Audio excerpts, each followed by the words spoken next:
Mari kita lihat animasinya. Nah, pada animasi ini ceritanya ini sebuah tali yang berwarna pink ini ya, tali yang panjang gitu ya. Kemudian ada sebuah titik yang akan digetarkan nih, digerakkan naik turun begitu ya, sehingga menghasilkan suatu gerak harmonis sederhana. Sekarang kita lihat ya. Nah, ini digetarkan. Kemudian yang menariknya getaran ini merambat ke sana nih. Gitu lah. Jadi titik lainnya pada tali ini ikut bergetar. Nah, yang ini ikut bergerak bolak-balik ya, yang sebelahnya juga bolak-balik. Titik ini tidak berpindah dia, tidak berpindah, hanya bergerak bolak-balik di sini ya. Ya, tidak ke kanan ataupun ke kiri gitu loh. Jadi getaran yang tadinya di sini itu akan merembet ke sana ya. Jadi gelombang bisa dikatakan sebagai apa? Getaran yang merambat ya. Jadi getaran yang di sini merembet atau merambat ke sana gitu loh. Ya. Nah, sekali lagi titik-titik atau partikel-partikel pada tali ini dia tidak bergerak ke kanan, kelihatannya aja bergeser ke kanan ini, ya. Tapi sebenarnya partikelnya atau titiknya hanya bergerak bolak-balik di sini gitu loh. Bolak-balik. Jadi semua partikel tali ini bergerak bolak-balik gitu ya. Nah, kecepatan merambatnya ke sana itu ya disebut cepat rambat gelombang. Itu diwakili oleh pergeseran gunung ini ya. Jadi gunungnya kan seakan-akan bergeser ini ya. Ya, jadi gunungnya ini seakan bergeser.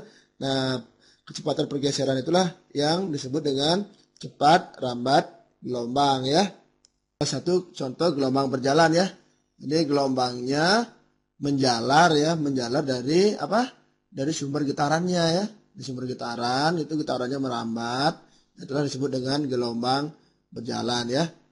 Nah, sekarang kita pelajari peristilahan dari yang terdapat pada gelombang ini ya. Oke. Nah, ini sebuah apa ya? Partikel yang bergetar kemudian merambat ke sana ya.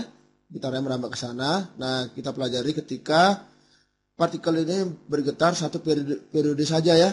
Oke, saya ulangi lagi. Ini bergetar satu periode, coba lihat. Naik, turun, terus sampai nah di titik semula si apa ya getarannya sudah merambat sampai di sini gitu loh. Jadi kalau kita lihat bentuknya seperti ini ya. Jadi dalam satu periode ya, periode getar dari si partikel ini ya, maka getarannya sudah sampai di titik B ya. Oke, dengan jarak yang saya sebutlah XOB gitu ya.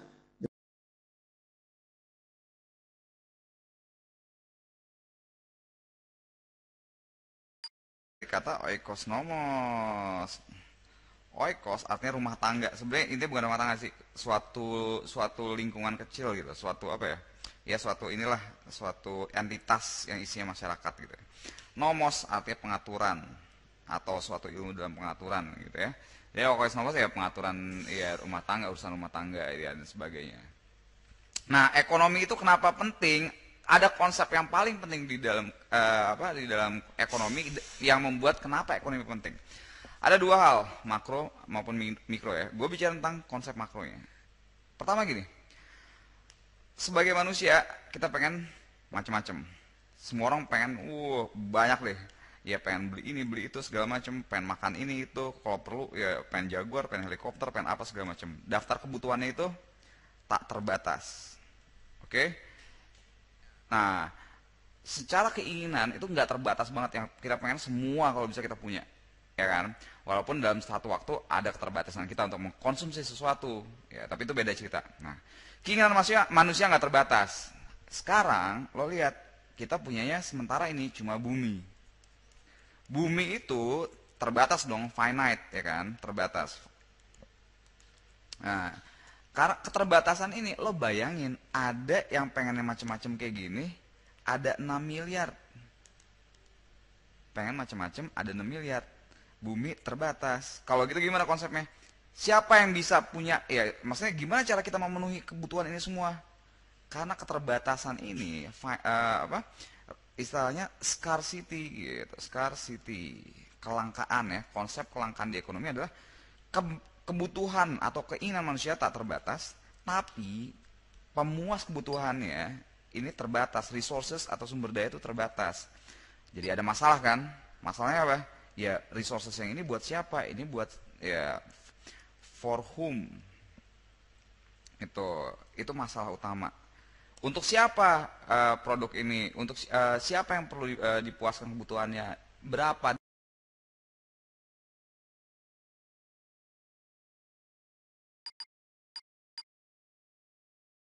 Nah, coba kita main-main dengan tingkat yang lebih tinggi dengan X ini gue bikin supaya gampang. X kuadrat min 3X plus 1 sama dengan 0.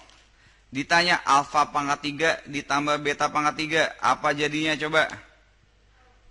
Kita lihat lagi. Gimana cara ngejembrengin ini dari alfa tambah beta pangkat 3. Apa jadinya alfa tambah beta yang dipangkatin 3? Alfa pangkat 3 ditambah 3 alfa kuadrat beta ditambah 3 alfa beta kuadrat ditambah beta pangkat 3. Dapat dari mana? Kalau lupa pakai segitiga Pascal ya. 1 tambah 1 jadi 2, 1 tambah 2 jadi 3, 2 tambah 1 3. Ini di sini jadi 1, di sini 4, sini 6, sini 4, 1. Ini jadi koefisiennya. Ya, kalau persamaan kuadrat A tambah B dikuadratin kan jadinya A kuadrat tambah. Di sini ada koefisiennya 2, AB ditambah B kuadrat. Lo lihat juga koefisien A-nya nih A kuadrat. Di sini A-nya jadi pangkat 1, di sini A-nya pangkat 0. B-nya naik. B pangkat 0, B pangkat 1, B kuadrat. Lo lihat di sini alfa pangkat 3, alfa kuadrat, alfanya habis. Kalau B-nya naik pangkat 0, pangkat 1, pangkat 2, pangkat 3. Koefisiennya 1, 3, 3, 1. Oke? Jadi pangkat berapapun bisa ya. Terus kalau plus minusnya misalnya nih, kalau gue punya alfa min beta pangkat 3 jadinya apa? Yang pasti depannya alfa pangkat 3 kan? Di sini ya yang pasti jadi gini. Nulisnya alfa pangkat 3 tulis dulu alfa kuadrat beta. Di sini alfa beta kuadrat. Beta pangkat 3. Koefisiennya turun, yang alfanya ya pangkatnya turun, yang betanya pangkatnya naik. Terus di sini kan alfa pangkat 3 pasti plus dong. Ya. Di sini selang-seling min plus min. Oke? Koefisiennya baru masukin 1 3 3 1. Ya, min B min 1 kan. Ngerti gak? Selang-seling. Kenapa selang-seling? Karena gini, andai kan gue jembrengin dari sini, ini kan aslinya perkalian dasar. Nah, alfa pangkat 3 kita dapat dari alfa kali alfa kali alfa, masih plus semua kan? Beta pangkat 3 min beta kali min beta plus beta kuadrat kali min beta lagi min beta pangkat 3 gitu kan? Sekarang kalau yang di tengah, yang ini nih, alfa kali alfa kuadrat kali min beta kan? Ngerti nggak? Jadi alfa kuadrat kali min beta jadi min alfa kuadrat beta. Oke?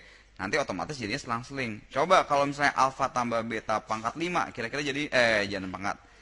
Ini alfa min beta pangkat 5. Jadi kira-kira apa?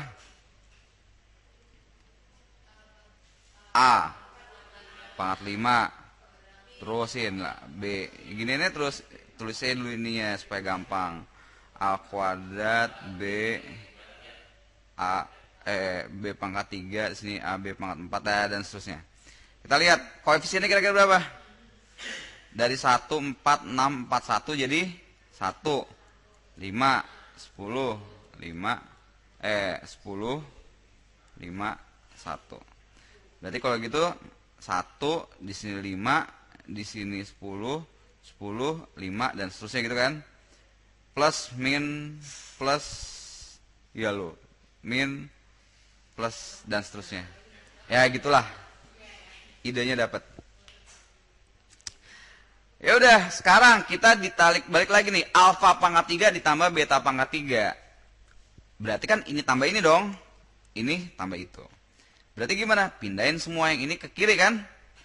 Alfa ditambah beta pangkat 3 dikurang 3 alfa kuadrat beta dikurang 3 alfa beta kuadrat sama dengan alfa pangkat 3 ditambah beta pangkat 3, iya nggak? Setuju? Lihat, ada faktor yang sama nggak ini sama ini? Apa faktor yang sama? 3 alfa beta. Nih, ada 3 alfa beta. Yang satu di sini dikali alfa, yang di sini dikali beta. Nah, inilah alfa pangkat 3 ditambah beta pangkat 3. Oke? Udah dalam bentuk alfa plus beta, alfa kali beta. Ini alfa plus beta. Jadi deh, alfa tambah beta sama dengan berapa? Min 3, berarti 3. Alfa kali betanya berapa? Alfa tambah betanya berapa? 3. Kan minus dari min 3. Berarti di sini 27 dikurang 9 sama dengan 18. Oke, bisa ya. Nah, coba kita main-main dengan tingkat yang lebih tinggi. Dengan x, ini gue bikin supaya gampang. X kuadrat min 3x plus 1 sama dengan 0. Ditanya alfa pangkat 3 ditambah beta pangkat 3. Apa jadinya coba? Kita lihat lagi. Gimana cara ngejembrengin ini dari alfa tambah beta pangkat 3. Apa jadinya alfa tambah beta yang dipangkatin 3? Alfa pangkat 3.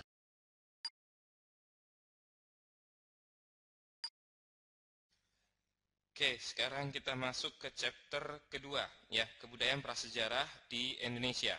Nah, topik-topik yang akan kita bahas pada chapter ini adalah munculnya kehidupan di muka bumi, ya, periodisasi kebudayaan prasejarah di Indonesia, kemudian jenis-jenis manusia purba Indonesia, 4, pengaruh kebudayaan asing pada masa prasejarah. Nah, kita masuk sekarang ke chapter pertama dulu ya. Pelan-pelan, 1, 2, 3, dan 4 ini akan kita bahas. Oke, kehidupan awal di muka bumi, ya. Bumi yang terbentuk sejak 5 miliar tahun yang lalu merupakan lava pijar yang cukup panas dan kemudian membeku, dan disitulah kehidupan dimulai saat bumi sudah menjadi dingin. Nah, secara geologis, ya, pembabakan sejarah bumi itu dibagi dalam 4 kelompok, ya. Ada Arkeikum yang paling tua, terus kemudian ada Paleozoikum, ada Mesozoikum, ada Neozoikum atau Kainozoikum, yang kemudian di sini terbagi dua, ada Tersier dan Kuartier. Nah, zaman keempat atau Kuartier ini